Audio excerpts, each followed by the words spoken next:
Hello, my dear friends. It's Naik's Biology, and I am Hemant Naik, your biology teacher. आज क्या करेंगे? ये जो हर्शे एंड चेज एक्सपेरिमेंट को हिंदी में समझने के लिए समझाने के लिए मैं कोशिश करता हूँ, क्योंकि वो थोड़ा जो कॉन्सेप्ट है वो थोड़ा सा ट्विस्टेड है. I can tell it is difficult, और थोड़ा सा डिफिकल्ट है तुमको अंडरस्टैंड होने के लिए, but it is very easy, no problem at all. तो जब मैं हिंदी में आपको समझाऊंगा तो मेरे को लग रहा है कि आपको पूरा समझ में आ ही जाएगा, कोई दिक्कत नहीं रहेगा. और एग्जाम में जब आएगा तो आप कॉन्फिडेंटली उसका आंसर कर सकते हैं, और ये एक बहुत बड़ा इंपॉर्टेंट कंसेप्ट है. तो पहले मैं बताना चाहता हूं कि ये जो हर्षद चेज एक्सपेरिमेंट, ये एक्सपेरिमेंट किए क्यों? उनको तो कुछ तो होगा ना, तभी तो किए होंगे ना. तो उसका उनका सामने जो ट्विस्ट था कि डीएनए और प्रोटीन में कौन सा जेनेटिक मटेरियल है, वो कंफ्यूजन थे. और तभी ये नहीं था कि डीएनए इज जेनेटिक मटेरियल. उसके बाद हमको पता चला कि डीएनए इज जेनेटिक मटेरियल. उसके लिए बहुत सारे एक्सपेरिमेंट हुआ था, उसमें हमको प्रूव हुआ था कि डीएनए इज जेनेटिक मटेरियल. तो उसको कैसे किए थे उसको हम समझे, try to make it clear. मैं अपने लेवल से ट्राई करूंगा, और मेरे को ये पूरा यकीन है कि आपको समझ में आ ही जाएगा. तो पहले स्टार्ट करते हैं बैक्टीरियोफेज में. ये है बैक्टीरियोफेज. ये बैक्टीरियोफेज, ये दोनों जो आप देख रहे हो, ये बैक्टीरियोफेज है. आपका एनसीईआरटी बुक में ही ये दोनों डायग्राम है. ये बैक्टीरियोफेज होता क्या है? ये एक वायरस है, एंड वो वायरस जो कि बैक्टीरियो को ही इन्फेक्ट करता है. A virus which is infected only the bacteria, that is called the bacteriophage. Virus तो बहुत टाइप है, प्लांट वायरस है, एनिमल वायरस है, लेकिन ये एक वायरस है बैक्टीरियोफेज है जो कि बैक्टीरिया को इन्फेक्ट करता है. क्लियर? चलो आगे थोड़ा जाते हैं.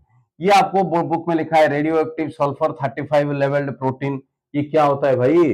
रेडियो एक्टिव 35s लेवल्ड का मतलब ये होता है कि एक्चुअली हम देखेंगे तो what is the atomic mass of the sulphur.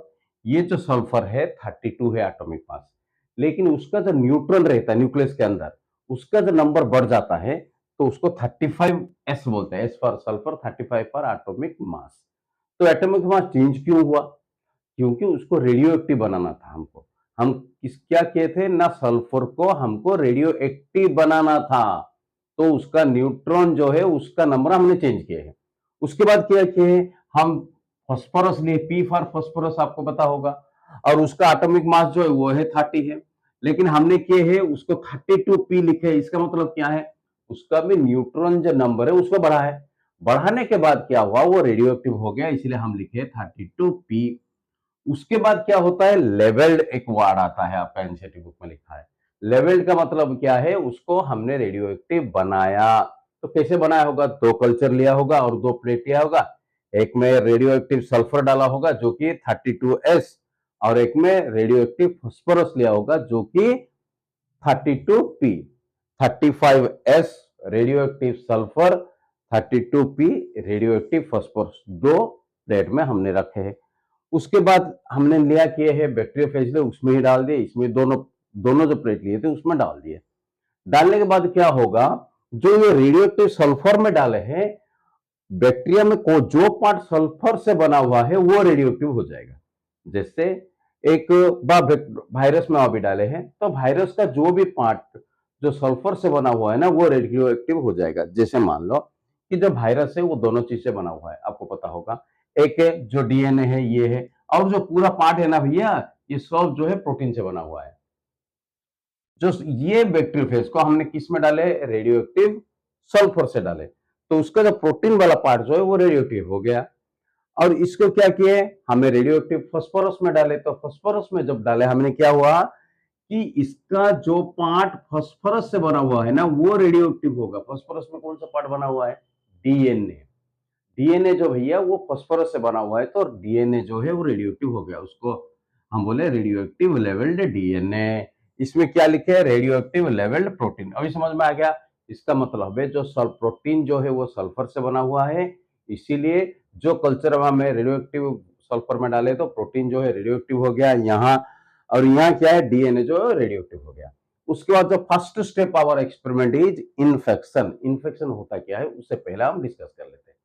जैसे एक एचआईवी वायरस जाता है ना हमारा बॉडी के अंदर, वो पूरा नहीं जाता, वो अपना डीएनए छोड़ता है, आरएनए छोड़ता है हमारा बॉडी के अंदर.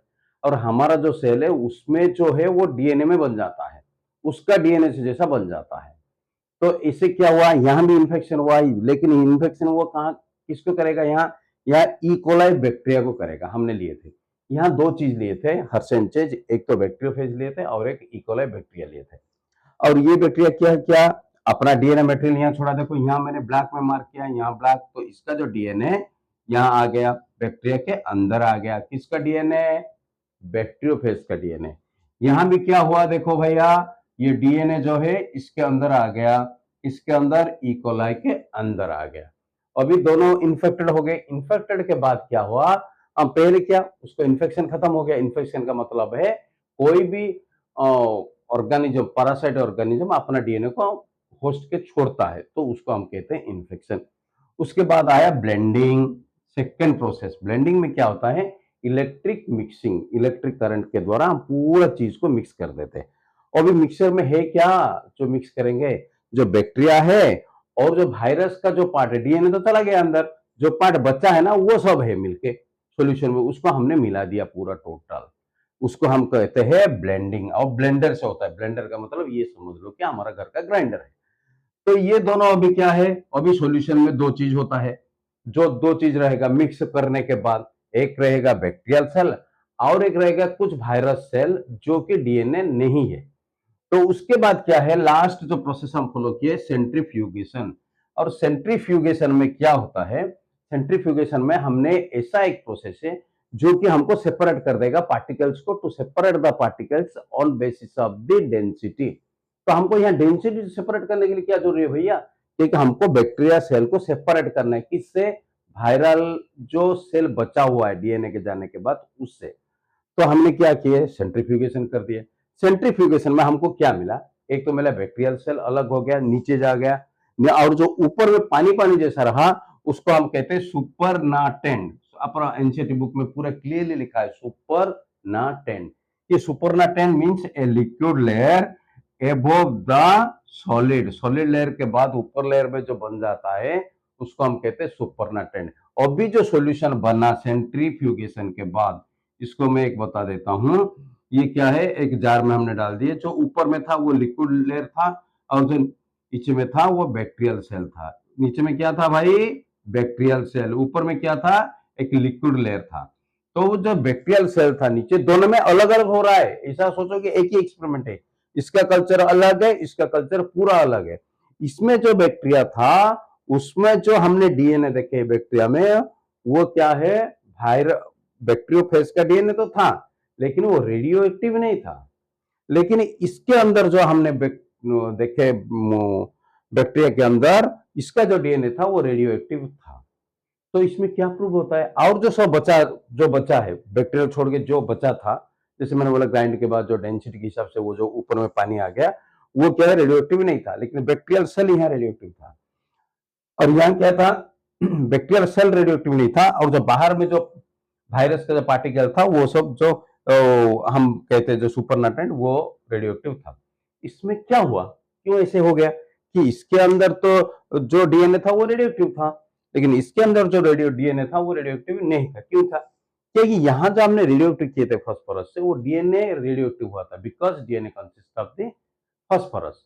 वो क्या है कि वो एंटर किया बैक्टीरियल सेल के अंदर, that means it insect and the infection जब हुआ वो अपना डीएनए बैक्टीरिया को छोड़ा, तो ये भी रेडियो एक्टिव डीएनए हो गया। इसका मतलब है यहाँ डीएनए ही आया है, क्योंकि डीएनए रेडियो एक्टिव हुआ था।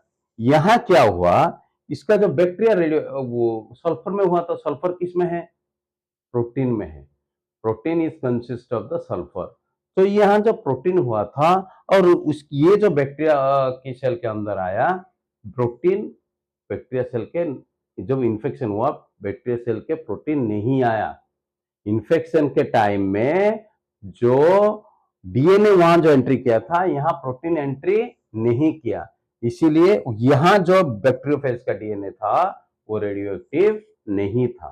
तो इसको हम सिंपली समझते हैं, ये क्या एक्चुअली एक्सपेरिमेंट में हुआ, क्या ये हुआ कि जो रेडियो एक्टिव डीएनए था वो बैक्टीरिया के अंदर आ गया। ये प्रूव कि डीएनए ही इन्फेक्शन जब होता है, इन्फेक्टेड होता है, तो डीएनए ही और ट्रांसमिट होता है एक ऑर्गेनिज्म से दूसरे ऑर्गेनिज्म को। लेकिन यहाँ प्रोटीन था रेडियो एक्टिव जो कि ट्रांसमिट नहीं हो पाया। ये प्रूव करता है कि DNA is a genetic material. It proves that DNA is a genetic material. हमको लग रहा है कि आपको समझ में आ गया होगा। And thank you for watching my video.